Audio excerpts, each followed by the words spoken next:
શું તમને એ ખબર છે ગોડાદરા અને ડિંડોલીમાં આવેલી રામેશ્વરમ સોસાયટી અને સોમેશ્વરમ નગર સોસાયટીમાં લાખો રૂપિયાના રોડના કામ મંજૂર થયા છે? આપણે વાત કરીએ વોર્ડ નંબર 26 એટલે કે ગોડાદરા અને ડિંડોલી વિભાગ ઉત્તર. આ વિસ્તારના કોર્પોરેટર અમિતસિંહ જમનાસિંહ રાજપૂત એવો જ્યારે ચૂંટાઈ આવ્યા હતા ત્યારે તેમણે જણાવ્યું હતું કે તેમણે BA સુધીનો અભ્યાસ કર્યો છે, તેમના પર કોઈ ગુનાહિત કેસ નથી અને એમની પાસે આશરે 37 લાખથી વધુની સંપત્તિ છે. હવે જાન્યુઆરી 2021 થી ડિસેમ્બર 2025 સુધીમાં એમણે સુરત મ્યુનિસિપલ કોર્પોરેશનમાંથી 49 કામ મંજૂર કરાવ્યા છે અને જેની રકમ 82 લાખથી વધુની છે.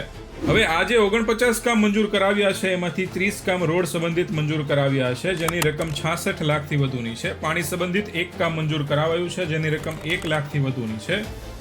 સ્ટ્રીટ લાઇટના 8 કામ મંજૂર કરાવાયા છે જેની રકમ 1 લાખથી વધુની છે. ડ્રેનેજ લાઇનનું 1 કામ મંજૂર કરાવાયું છે જેની રકમ 1 લાખથી વધુની છે. આરોગ્ય સંબંધિત 1 કામ મંજૂર કરાવાયું છે જેની રકમ 5 લાખથી વધુની છે.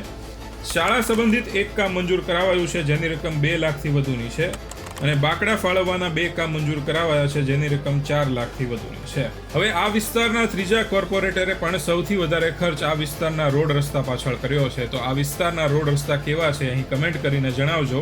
બાકી સુરતીઓ તૈયાર થઈ જાઓ, ચૂંટણી આવી રહી છે.